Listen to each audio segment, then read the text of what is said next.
Vamos a escuchar ahora a nuestros dos invitados de hoy por la tarde. A la primera invitada la conocí personalmente hace poco, pero todo lo que había oído hablar de ella ya despertó mi sincera admiración. Ha vivido una vida de una auténtica aventura política. Nos sentaríamos todos muy afortunados si hubiésemos vivido solo la mitad de las experiencias que ella ha vivido.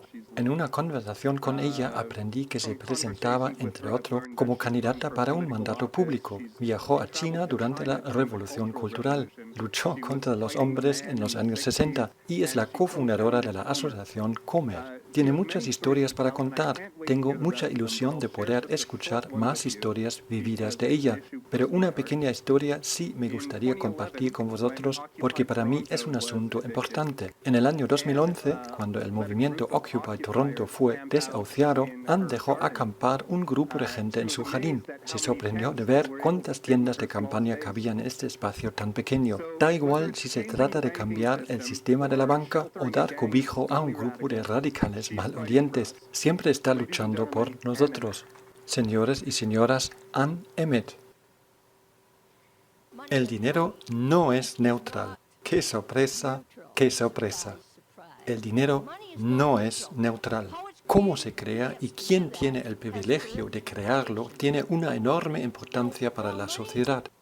Mientras el dinero fue diseñado para ser un medio de intercambio que facilita el intercambio de productos y servicios y del que todos nosotros dependemos justamente para el buen funcionamiento de la sociedad, el dinero se ha convertido en algo que ya no es en primer lugar un medio de intercambio, sino un medio de poder. El dinero se ha convertido en un medio de poder. Esta es una diferencia muy grande y nos causa muchos problemas, dado que no solemos hacer esta distinción. El dinero no es riqueza. Estas dos cosas son muy, pero muy diferentes. La política y la economía son dos lados de la misma moneda. Lo que se llama hoy en día ciencias económicas se solía llamar antes la economía política, que era un concepto o forma de hablar mucho más adecuada o verdadera, y pienso que deberíamos volver a usarlo.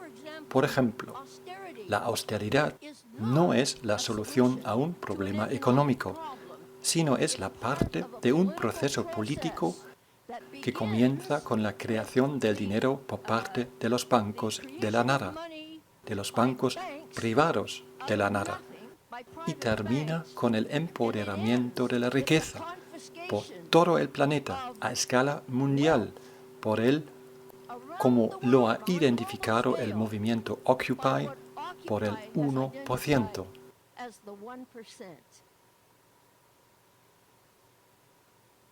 En el fondo, solo existen dos diferentes tipos de dinero. Dinero creado por el gobierno y dinero privado, creado por los bancos privados. En principio, dinero creado por el gobierno es dinero libre de deuda. Es creado por el Banco Central, en nuestro caso, el Banco Central de Canadá. Y este dinero se gasta y entra en la economía real, mientras el dinero creado por los bancos privados es prestado a la economía, con la deuda creciendo de forma exponencial. Es al mismo tiempo como una película de ciencia ficción y de terror, que provoca que se inflen los impuestos, que se reduzcan los salarios y que todo se convierta en una excusa para recortar los servicios sociales. Dinero creado por el gobierno estimula la economía y fomenta la estabilidad económica y política por el hecho de que puede garantizar el poder adquisitivo para el gobierno y para los ciudadanos. Mientras el dinero creado por los bancos da enorme poder a los bancos mismos y a otras corporaciones para ganar influencia sobre la política del gobierno. El dinero creado por el gobierno libera el gobierno para beneficiar al interés público y hace posible, en una economía mixta, el control democrático sobre prioridades como la creación de empleo y los problemas medioambientales, mientras el dinero creado por los bancos privados favorece en una economía de mercado los beneficios privados por encima de la gente y el medio ambiente. Perpetúa los ciclos del boom y de la depresión y, en principio, no puede tener otro final que el colapso total.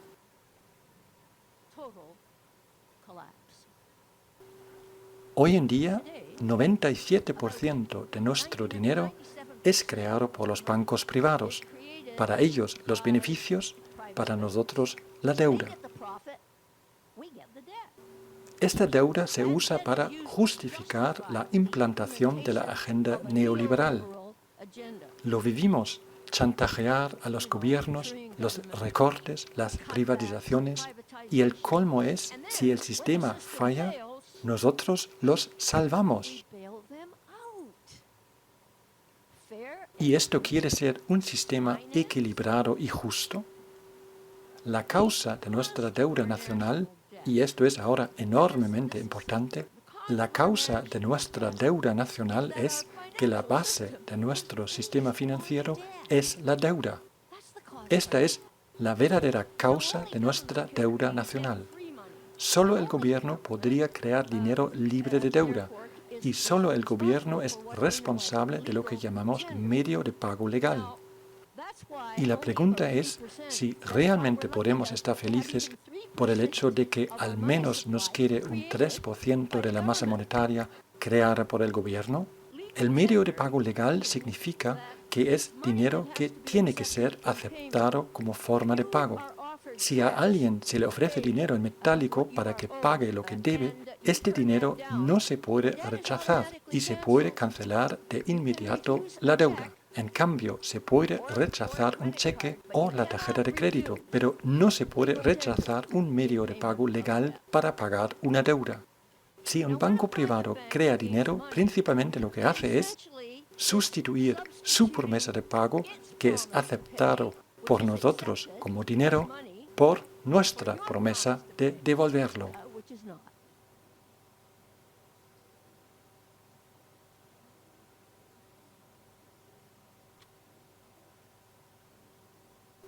Los bancos no prestan los dineros que depositamos en nuestras cuentas. Esto es ahora un aspecto crucial y existe una confusión enorme al respecto. Los bancos no prestan los dineros de los ahorradores. Los bancos crean el dinero. También en esta crisis que sufrimos actualmente, la cantidad de dinero en circulación depende si los bancos dan créditos o no.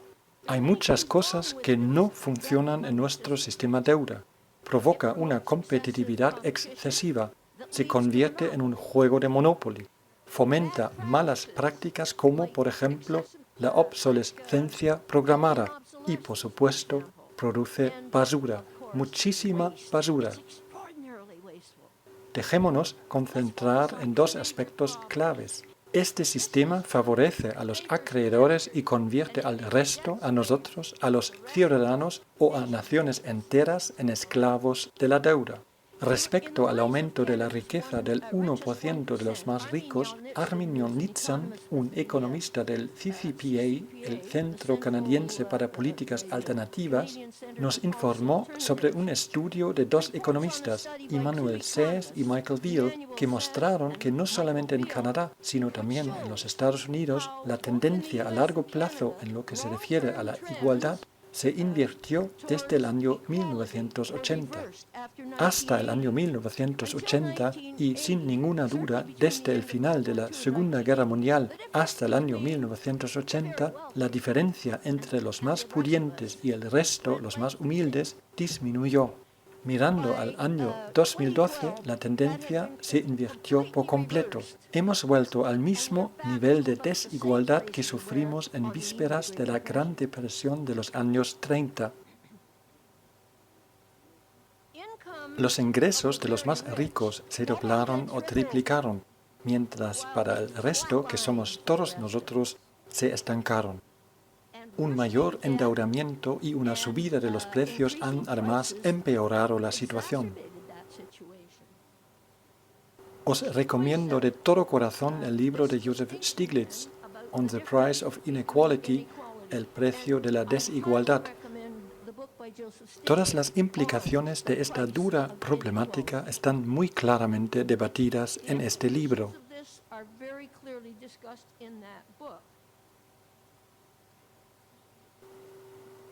La inestabilidad es otra omnipresente característica básica del sistema monetario deuda. Es una realidad y sensación que todos hemos experimentado, estoy seguro, todos aquí en esta sala la conocemos. Thomas Jefferson ya en el siglo XVIII entendía muy bien esta problemática. En una carta a la tesorería escribió: «Pienso que las instituciones bancarias son más peligrosas para nuestras libertades que ejércitos enteros listos para el combate. Si el pueblo americano permite un día que los bancos privados controlen la emisión de su moneda, los bancos y todas las instituciones que florecerán en torno a los bancos privarán a la gente de toda posesión, primero por medio de la inflación, seguido por la deflación, hasta el día en que sus hijos se despertarán sin casa y sin techo, sobre la tierra que sus padres conquistaron». El dinero es como la sangre de la economía. Si hay demasiada en el sistema, pierde su valor. Si hay demasiado poca, la economía se contrae. En los dos extremos, el sistema económico fracasa. Los bancos solo pueden crear el dinero para el crédito, el principal del crédito. No pueden crear el dinero que cubre los pagos de los intereses. Por tanto, nunca habrá suficiente dinero en el sistema. De ahí el imperativo del crecimiento. El sistema tiene que crecer o morir. Por un lado, y como Naomi Klein lo señala en su libro This Changes Everything, vamos a llegar a una situación de guerra entre el sistema económico y el sistema planetario. Lo que exige nuestro sistema económico es la expansión sin parar. Lo que nuestro planeta necesita para evitar el colapso es la contracción en el uso de nuestros recursos. Por otro lado, la deuda crece más rápido que los ingresos en concepto de salarios. ¡Qué sorpresa, qué sorpresa! Porque hay tantas maneras de crear deuda, pero no hay fuerza o empuje suficiente para aumentar los ingresos. Y de hecho, muchas de las políticas que están acompañando estas otras políticas han disminuido los ingresos, lo que tampoco nos tiene que sorprender. Cuando la deuda sobrepasa el ingreso de tal forma, y creo que en Canadá hoy en día la deuda del hogar medio es 165 veces más alto que el ingreso del hogar medio. Cuando esto ocurre, y la gente no puede o no quiere tomar prestado más, y no puede seguir pagando los intereses, o también que los bancos siguen siendo resistentes a la hora de prestar dinero, el sistema va a colapsar. Por tanto, vivimos una y otra vez el mismo patrón, pero cada vez más fuerte del boom y de la depresión. Este patrón caracteriza lo que John McMurtry describe en su libro como la fase cancerígena del capitalismo. El muy reconocido economista Michael Hudson considera que hemos llegado a tal punto que no se puede continuar. Se refiere naturalmente a nuestra economía de deuda. Estamos al borde de una depresión catastrófica, además de una magnitud sin precedentes.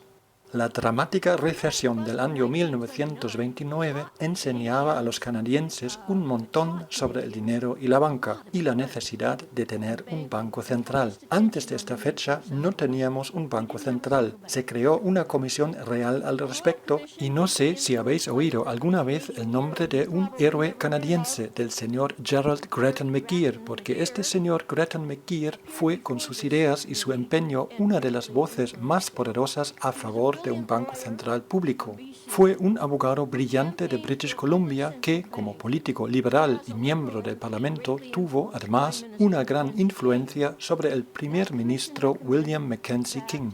En su informe, la Comisión Real recomendó que se estableciera este Banco Central canadiense. El Banco Central de Canadá abrió sus puertas en el año 1935 y fue nacionalizado en el año 1938. Este banco nos perteneció. Tuvimos un banco que era nuestro. Puede crear dinero con más legitimidad que cuando los bancos privados crean su dinero, aunque sea de la misma forma. Tuvimos la oportunidad de tener un banco central público. Creo fue el Premio Nobel de Economía Joseph Stiglitz quien dijo: expresad lo que queréis, y es que todos los bancos centrales sean públicos al servicio de las necesidades de nuestra sociedad, cumpliendo con las metas por las cuales fueron diseñadas o por las cuales deberían haber sido diseñadas.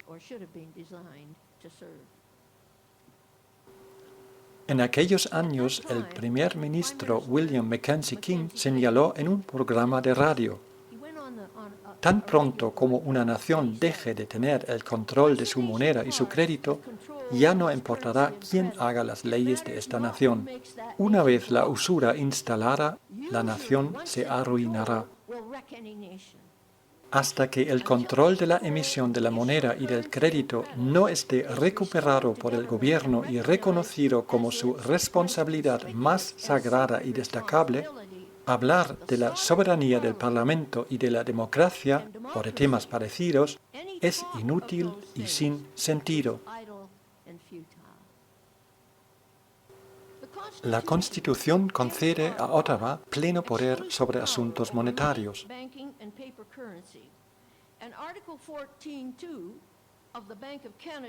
El artículo 14.2 de la Ley del Banco de Canadá dicta que en el caso de que haya un conflicto sobre la política monetaria entre el gobernador general de la nación y el gobernador del Banco de Canadá, el ministro de Finanzas mandará una orden al gobernador del Banco de Canadá, a la que el banco obedecerá. El banco tendrá que obedecer al gobernador de la nación.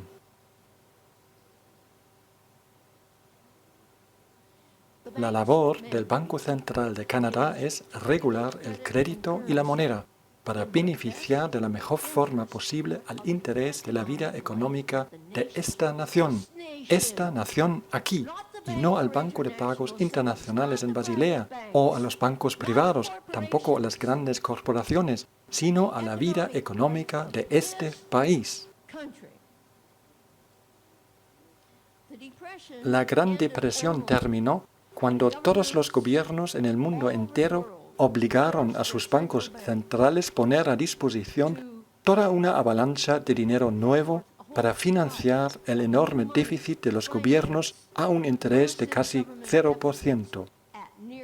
Entre los años 1938 y 1974, Canadá demostraba la verdad de la visión del presidente Abraham Lincoln cuando dijo que el control del gobierno sobre la moneda y el crédito no solo es una responsabilidad, sino al mismo tiempo su más creativa oportunidad. Entre los años 1938 y 1974, nosotros, los canadienses, hicimos muchas cosas con este dinero. Construimos la autopista transcanadiense, la vía marítima del San Lorenzo. Fundamos el sistema de la asistencia médica universal. Hace algunas semanas vi un clip de vídeo con Tommy Douglas. Deberíais escucharle hablando de la relación que existió entre el Banco de Canadá y el programa de la asistencia médica universal que, a propósito, estamos perdiendo poco a poco por las privatizaciones que avanzan cada vez más.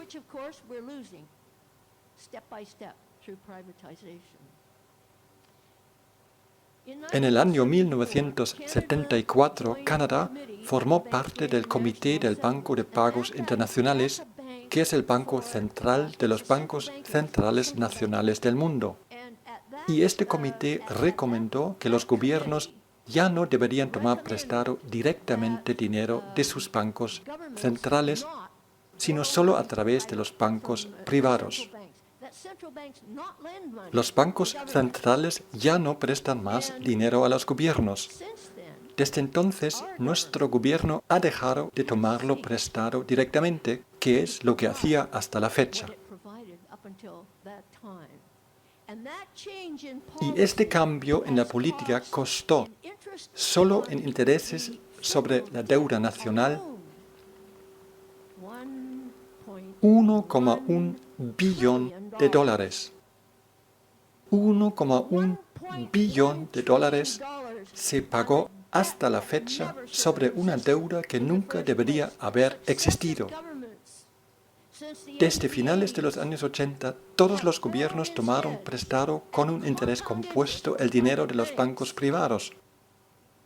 Y nosotros pagamos y pagamos y pagamos, perdiendo todos los logros sociales que ganamos posiblemente desde el año 1938.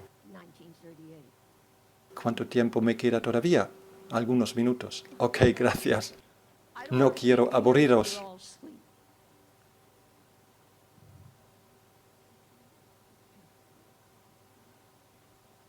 El señor Albert Einstein dijo: no podemos resolver nuestros problemas pensando de la misma manera que cuando los creamos.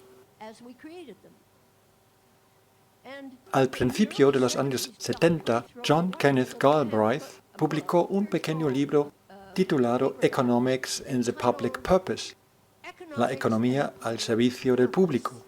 Y en este librito reclamaba un cambio, y me encantaban los términos que usaba. Dijo que el primer paso que habría que tomar sería la emancipación de la creencia. David Graeber, un antropólogo, escribió recientemente en un artículo, y esto es una cosa tan maravillosa que está pasando ahora mismo. David Graeber es un antropólogo, es decir, la gente de todo tipo de disciplinas empieza a ver una relación con el tema que tratamos. David Graeber ha publicado un libro así de gordo sobre la deuda en los primeros 5.000 años. Y en este artículo David Graeber habla sobre qué es que crean las revoluciones. También dice en el artículo que tendríamos que replantearnos todo lo que pensábamos que sabíamos. Tenemos que replantearnos todo lo que pensábamos que sabíamos. ¿Qué es, por ejemplo, lo que tenemos que replantearnos? ¿Estoy todavía de tiempo? Una cosa que tenemos que replantearnos es el concepto que tenemos sobre el trabajo y el salario. ¿Qué es que hace que trabajar es tan maravilloso? Con el efecto que tenemos que dedicar la mayor parte de nuestra vida a aprender cómo ganarnos la vida y luego, si tienes suerte y consigues un trabajo, a ganarte la vida. ¿Qué hay de mal hacer que la vida tenga la prioridad? ¿Qué hay de mal no fijarse tanto en sueldos, en un sueldo mínimo legal, que es, según los sindicatos, el siguiente paso que hay que conseguir? Además, lo que ellos consideran un salario mínimo o digno, yo no lo haría. Lo que sí tendríamos que tomar en consideración es menos un salario mínimo que la capacidad adquisitiva y el derecho de cada uno de tenerla. Es obvio, es uno de los muchos logros que nos han quitado. Tener un poder adquisitivo es un derecho que tenemos. ¿Qué hay de mal si tuviésemos algo así como un salario anual garantizado que nos hace libre 3 días durante la semana para pintar un cuadro o tocar el violín?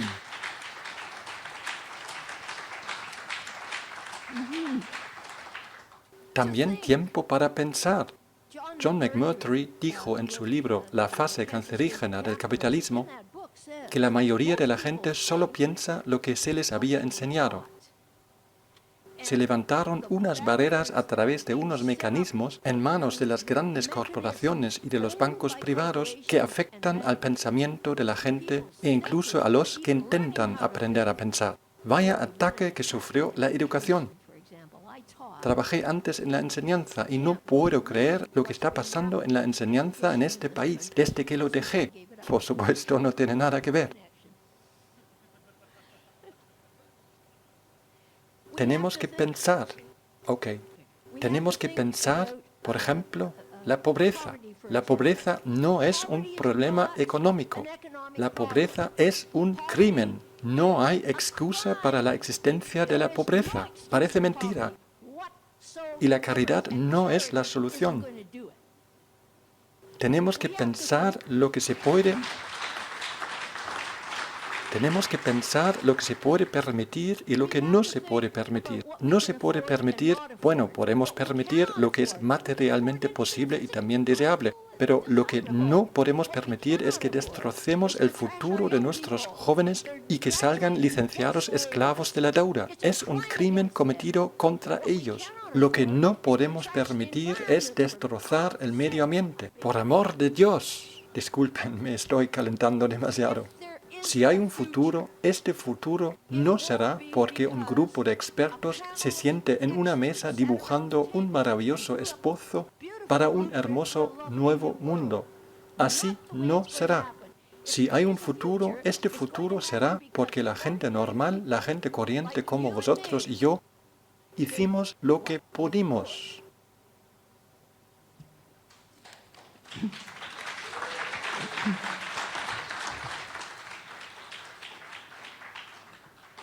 Voy a terminar.